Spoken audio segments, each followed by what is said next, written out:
Bismillahirrahmanirrahim. Assalamualaikum warahmatullahi wabarakatuh. Hari ini kita melakukan pertemuan kedua yang berkaitan dengan urgensi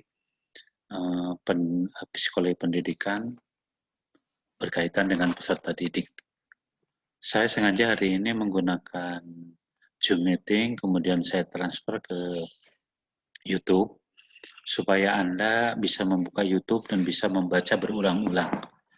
Daftar hadir seperti biasa ketua kelas silahkan membuat listnya. Untuk penilaian di perkuliahan hari ini, teman-teman mahasiswa bisa mendeskribel, ya, kemudian memberikan komentar tentang perkuliahan hari ini. Ini materi yang hari ini akan kita bahas, ya, adalah urgensi psikologi bagi pendidikan. Bagi pendidikan.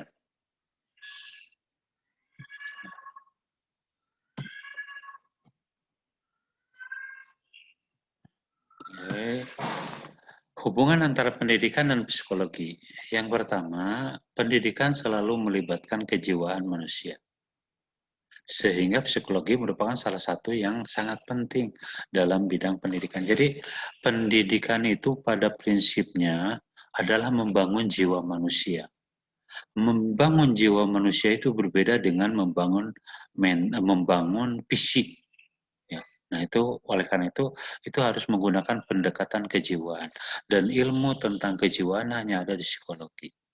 Yang kedua, keberhasilan pendidik dalam melaksanakan berbagai perannya dipengaruhi oleh pemahamannya tentang seluk-beluk pendidikan, termasuk psikologi dalam pendidikan. Ya, jadi seluk-beluk pendidikan, psikologi dalam pendidikan. Kemudian perbedaan individu terjadi karena adanya perbedaan berbagai aspek kejiwaan. Jadi anak itu ada yang pemarah, ada yang pendiam, ada yang biasa, ada yang ceria, ada yang datang ceria, segala macam. Itu hanya bisa didalami oleh pendidikan, oleh psikologi. Kemudian pendidik perlu memahami perkembangan individu, ya, peserta didik, baik prinsip perkembangan maupun arah perkembangannya. Jadi perkembangan individu itu perlu diselidiki, dan ini ilmunya ada di psikologi pendidikan. Selanjutnya, apa sebenarnya psikologi pendidikan? Ada 3 yang saya baca di sini. Yang pertama adalah psikologi adalah ilmu mengenai kehidupan mental. Jadi science of mental life. Jadi mental manusia, apa yang ada dalam manusia, ada yang memiliki mental baja, ada yang lemah, ada yang segala macamnya, itu bisa dikaji oleh ilmu pendidikan. Yang kedua, psikologi adalah ilmu mengenai pikiran. Jadi mind, science of mind, the science of mind. Jadi yang ada dalam pikiran. Nah, kalau yang ada dalam pikiran itu biasa terungkap dalam bentuk curhat atau apa. Nah, kemudian psikologi adalah ilmu yang mengenai tingkah laku. The science of behavior. Nah, yang dalam pendidikan itu, yang pertama behavior sebagai indikator dari sebuah keberhasilan sebuah pendidikan. Mind adalah pikiran-pikiran yang ada, ide-ide yang ada, hal-hal yang lain yang ada yang dalam pikiran manusia. Nah, kemudian kalau mental adalah kondisi psikologi manusia yang memungkinkan dia bisa menyelesaikan masalah dan segala macamnya. Nah, yang ini perlu dikuasai oleh para guru. Karena apa? Guru butuh memahami hal-hal yang seperti ini. Untuk apa? Untuk keberhasilan. Oleh karena itu,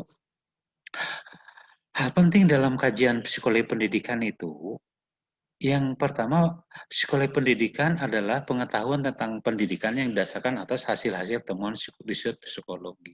Jadi para psikologis itu, ahli psikologi itu meneliti tentang perilaku manusia, meneliti gitu. Misalkan nanti ada pembahasan tentang Piaget itu.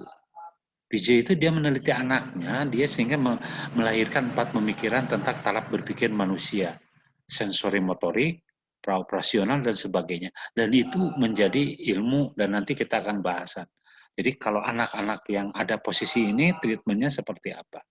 Itu hasil itu. Yang kedua, hasil-hasil temuan riset psikologi tersebut kemudian dirumuskan, ya, sedemikian rupa sehingga menjadi konsep-konsep, teori-teori atau metode serta strategi yang utuh. Jadi dari hasil temuan-temuan itu menjadi sesuatu teori yang bisa diterapkan di tempat lain. Kemudian konsep teori, metode, strategi tersebut kemudian di sistematika, ya, Dan sebagainya, kemudian rangkaian sumber yang pendekatan dipilih sehingga digunakan. Salah satunya adalah untuk keberhasilan mengajar. Saya beri contoh begini.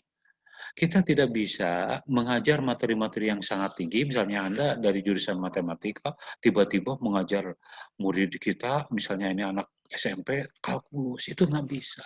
Ada taraf-taraf berpikir yang harus lalui. Nah, ini hanya dikembangkan dalam ilmu yang namanya ilmu psikologi. Dan ilmu psikologi ini berkaitan dengan perkembangan peserta didik. Dan ini yang Anda pelajari. Sehingga kenapa Anda perlu mempelajari ini? Karena memang yang namanya pembelajaran itu butuh keberhasilan.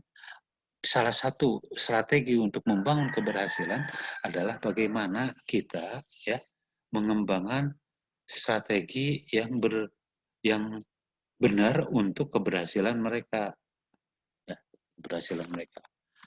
Kemudian hal lain, jadi guru sebenarnya dituntut, ya, guru sebenarnya dituntut untuk memiliki pengetahuan tentang psikologi pendidikan agar keberhasilan peserta didik lebih optimal. Jadi bagaimana menghadapi anak yang kemampuannya rendah, bagaimana menghadapi anak yang nakal, bagaimana menghadapi anak-anak yang kurang cerdas. Semua itu ada dalam ilmu karena di kelas itu peserta didik tidak semua sama, pintar semua enggak, bodoh semua juga enggak. Kemudian ada sebenarnya 10 paling tidak kegiatan pendidikan menggunakan prinsip-prinsip psikologi. Yang pertama, penerimaan seleksi siswa baru. Ada psikotes, itu ilmu psikologi. Jadi kalau dari hasil psikotes ini pantas untuk masuk, boleh. Itu Anda lihat dalam seleksi masuk ke UIN juga kelihatan sini. Kemudian perencanaan pendidikan. Perencanaan pendidikan itu juga membutuhkan. Karena apa? Direncanakan. Kita akan menerima murid yang bagaimana, latar belakang sosialnya gimana, psikologi bagaimana. Untuk mengajar atau untuk menyendirikan sekolah-sekolah yang berkebutuhan khusus berbeda dengan sekolah-sekolah yang normal gitu. Kemudian untuk menyusun kurikulum.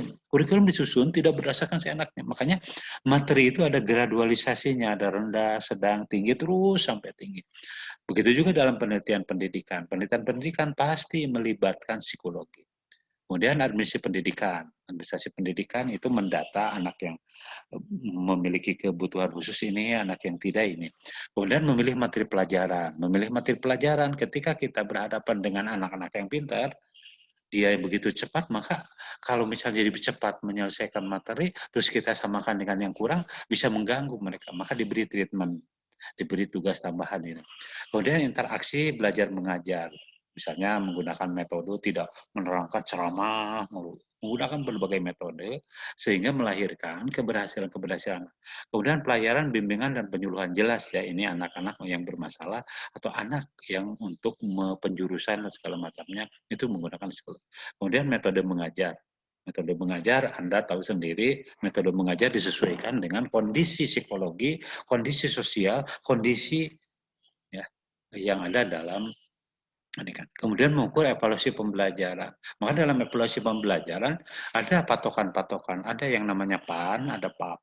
Nah, patokan-patokan ini digunakan supaya apa? Supaya keberhasilan anak itu terukur. Selanjutnya, psikologi pendidikan dibutuhkan, ya, itu karena apa? Oh, ini nggak keluar ini ya, maaf. Ya, yang atas juga sama, ini nggak keluar, bentar. Tulisannya nggak keluar, hitam. Nah, ini pentingnya psikologi untuk tenaga pendidikan tadi. Nah, kemudian yang selanjutnya, yang terakhir, peran psikologi pendidikan dalam belajar mengajar. Memahami perbedaan siswa. Nanti Anda akan mempelajari perbedaan siswa, perbedaan latar belakang keluarga, perbedaan fisik, ada yang tinggi, ada yang rendah, ada yang gendut, ada yang ini, dan segala macamnya. Kemudian memilih strategi dan metode pembelajaran. Tadi sudah dijelaskan. Kemudian menciptakan iklim belajar yang kondusif di kelas. Belajar menyenangkan, belajar dengan tegang, akan berbeda dengan belajar menyenangkan, tersenyum, dan segala macamnya. Itu pendekatan-pendekatan psikologi. Kadang-kadang kita bisa menegur anak tiba-tiba dia cemberut. Gitu.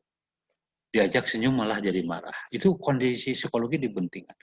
Kemudian memberikan bimbingan dan pengarahan kepada siswa tentang bagaimana dia harus belajar, bagaimana belajar di rumah. Karena ada anak yang dia belajar dengan tenang, ada anak yang suka belajar mendengarkan musik, ada anak yang belajar misalnya di halaman, dan segala macam. Kemudian evaluasi pembelajaran juga menentukan. Nah itu teman-teman mahasiswa yang bisa saya berikan hari ini. Hari ini buku daring sudah siap. Jadi nanti kita tinggal rundingkan dengan ketua kelas. Untuk daftar hadir, ya untuk daftar hadir dipersilahkan Anda, ya ketua kelas atau PJ mendata. Nah, untuk penilaian Anda bisa mendeskripsi YouTube ini, Anda juga bisa memberikan komentarnya di bawah. Ya, kalau ada pertanyaan-pertanyaan dengan materi ini, Anda dipersilahkan menggunakan WA atau menggunakan media di YouTube ini. Terima kasih, selamat belajar, jaga kesehatan selalu. Assalamualaikum warahmatullahi wabarakatuh.